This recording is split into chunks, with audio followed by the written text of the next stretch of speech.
Well, thank you, and thanks to the Foundation and Jan for the opportunity to present some of our work here today. So I'm a big believer of the message that Cliff gave at the start of this forum, that knowledge is key. So hopefully I can share some of our knowledge of our research to you today.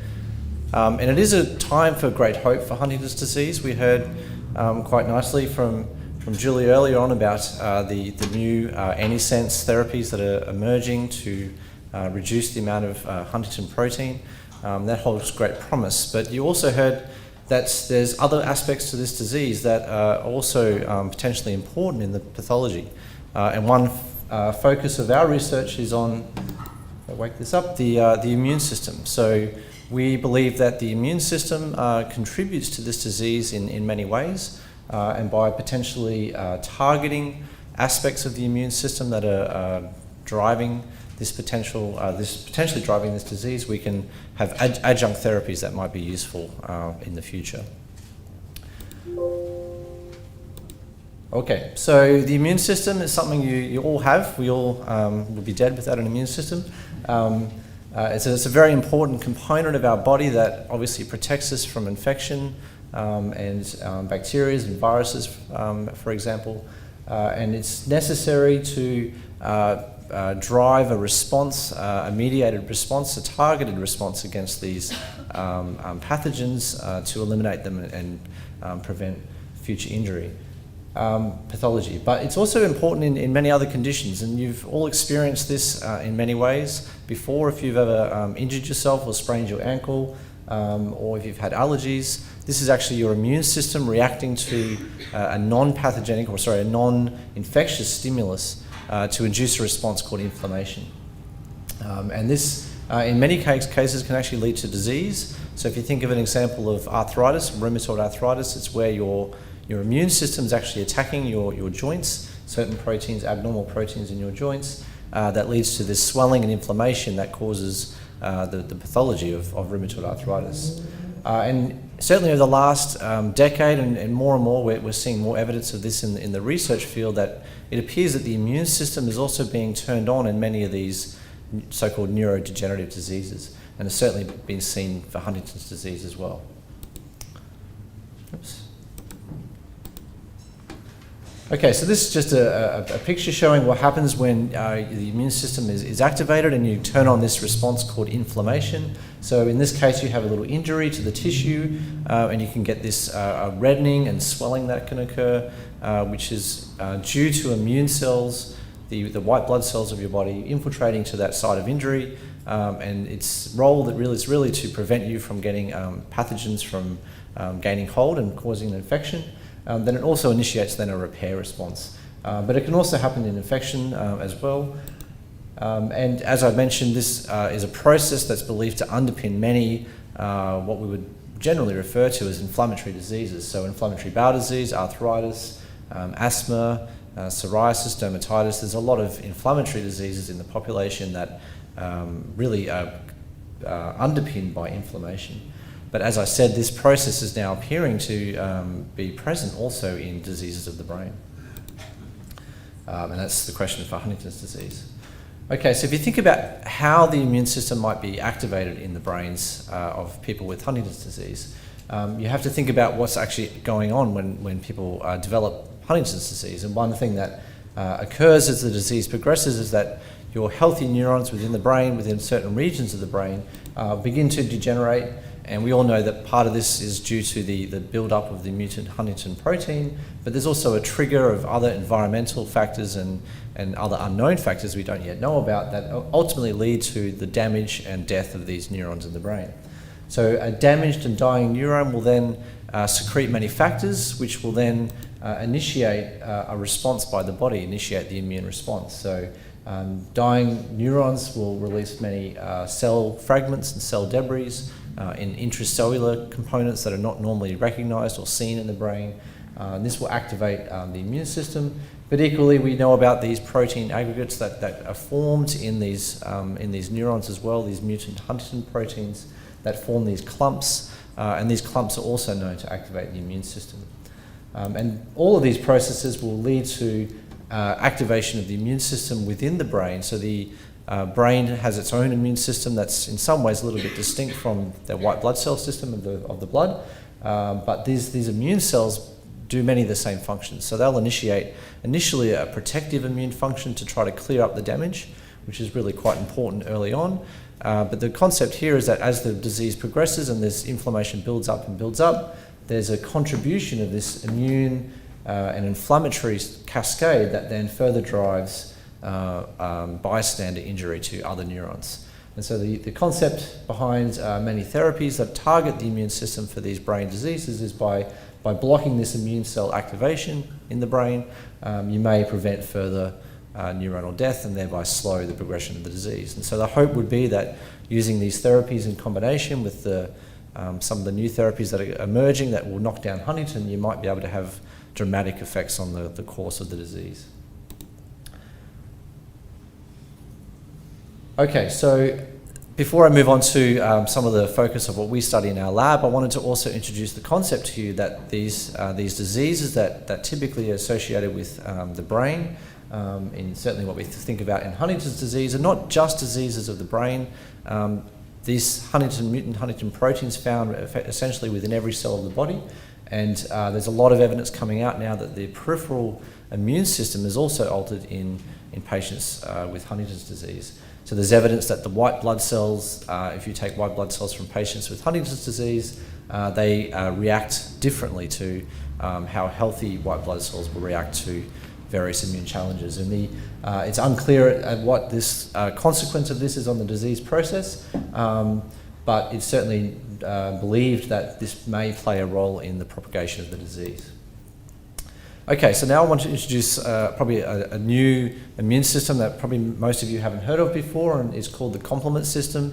It's actually the very first immune system that was evolved. You can go back to some very evolutionary ancient creatures, as shown here. So it's about 1 billion years old or so in evolutionary terms. So it was effectively the first immune system that evolved. In fact, if you take a look at the so-called tree of life, you can actually trace its origins right back to the very start, where there was branching off from plants and all other animal species. Okay, so this immune system was, despite being 1 billion years old, was only discovered about 100 years ago by this fellow here, ended up getting the Nobel Prize in part for this invention. And this complement cascade was termed the complement system because it was identified as a factor that assisted in the killing of bacteria. So they knew about antibodies, but this system was another system that was identified, and hence it was called the complement system. And they named the components as they discovered them, and in fact it turned out that the fourth component they discovered actually turned out to be the third component, but it's kind of stuck in the textbooks now, so it kind of jumps from C2, C4 back to C3, just to confuse people. And it's a biological cascade. It's a blood activation cascade. So what happens is in the blood, when these proteins get activated in response to obviously pathogens like bacteria, but as we've identified it, this system also gets turned on in response to these abnormal proteins. It forms a cascade, and each protein is cleaved and then activates the next protein, and so on and so on. So you get a really high amplification response in the blood. One of the key events of the cascade, which is what was Jules Bordeaux discovered many years ago, was that it kills bacteria, a very important function of this immune system. But something else that's been discovered in the last decades is that along the way you generate several proteins, and one of the key proteins is called C5a. It's a cleavage product of the C5 protein. And C5a is widely known as the most potent inflammatory mediator in the body. So it's an extremely potent inflammatory mediator. So when those images I showed earlier of you having an injury or a cut on your arm, that inflammation you see, that swelling, that redness is predominantly driven through factors such as C5a. So for many years it's been thought that perhaps targeting C5a or blocking C5a might be a way to reduce inflammation and reduce some of these inflammatory diseases like rheumatoid arthritis. And in fact, that's some work that we were involved in many years ago, a couple of decades ago, and taking some of these drugs to trials. But in more recent years, and with the help of the foundation, we've been looking at whether we can take these same approaches to be able to potentially treat Huntington's disease and other neurological diseases. Okay, so to do this, we utilise mouse models of Huntington's disease. We at the moment are unable to start testing drugs willy-nilly into humans. All of these treatments need to be validated first in animals and tested to be safe in animals before we can then start applying them into clinical trials. So we utilise these so-called transgenic mice that actually express the human mutant Huntington gene, and some clever scientists have actually taken this gene and placed it into these mice, and so these mice develop a form of Huntington's disease, and we can study obviously then their disease progression and look at targets, inflammatory disease targets, and also then test some of our drugs out in these animals as well. These mice have come from our collaborator Tony Hannon, who was also introduced earlier, who's been working with these models for many, many years, particularly looking at the cognitive deficits that occur in these mice. Okay, so I'm going to give you one science slide. Well, actually, I think I've got a couple, but I'll try to really take you through it. Don't worry too much about what you see. The key point here is that when we study this complement system, and particularly this protein C5a in these animals, we actually see that they have increases in the concentrations of these inflammatory immune proteins. So this tells us that the complement system is being activated in these mice, and we can also identify that this inflammatory mediator is higher in these mice as well. So this tells us that there might be increased inflammation occurring in these mice, driven through this particular protein called C5a. Now C5a by itself doesn't really do much. It needs to bind to its receptor to induce its function. Its receptor here is called CD88, or we call it C5a receptor. And so when we look at the expression of this receptor in the mouse models, we can see in healthy mice brains, and we see the same thing in human patient post-mortem brains of non-affected individuals who've passed on and passed this along their tissue. We don't see very much of this receptor in the brains of these mice or in people, but when we look in these diseased animals and also in Huntington's brains, we see a great upregulation of the receptors. So there's more of these receptors, and if you look at, you perform some studies looking at where the receptors are expressed, they're actually expressed on these immune inflammatory cells. So this tells us that there might be a key disease process by which this inflammatory protein is being activated and driving inflammation in these, certainly in these mice models. We've also started looking now in some patient blood samples, and this is work we've been collaborating with Dr. Sullivan in the HD clinic.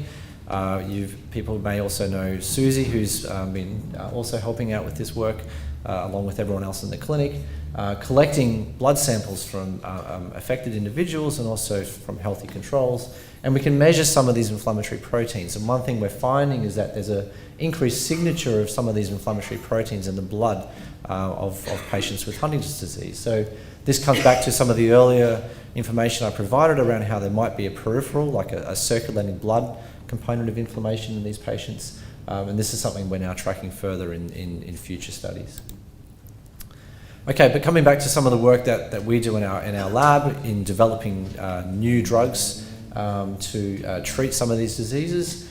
This is one of the drugs that we've discovered. It's called PMX205. It's just a code by itself, doesn't mean much, but what it does is it actually binds to the C5a receptor, and it actually inhibits the activation of these receptors. So in these people who take these drugs, in the use of these drugs, C5a is no longer to induce this inflammation cascade that we typically see. So what we're currently doing is testing this drug in these mouse models that I introduced earlier. We have a couple of mouse models. We have the one from Tony Hannon down in Melbourne, but we also have imported another mouse line from the USA, and we're testing these drugs in these mouse models to see if we can observe any therapeutic benefits. And we're now progressing this drug also into clinical trials for a related disease called motor neuron disease in collaboration with Alcinex, who are a Brisbane-based pharmaceutical company. So this is all very early stage. We're still performing some of the basic safety trials in animal species before we start progressing into human trials. But we're very hopeful that any positive results we see in the mice might actually be easily translated then into human trials. But I will point out this is a very slow process. Many of you probably are familiar with this long time frame between discovery and then obviously clinical translation or testing in clinical trials. But fortunately, we've done a lot of this work already. We do have a drug that appears to be quite a safe drug. We're now testing its efficacy and safety in mouse models, and then we can then progress quite rapidly into human clinical trials if all things progress well. So we're about this stage, like I said, in our drug trials at the moment. Okay, so I guess there's potential hope in the future for some of our work to potentially lead into clinical trials in the future. And I wanted to thank, obviously, the people involved in this project, as listed on the left side here, but also importantly the funding partners who've made all this possible. And as mentioned earlier, Huntingtons Queensland were very important co-partners in a Queensland government initiative to initiate some of this work in our laboratory. So we're very grateful for the support of the foundation for this. So thank you.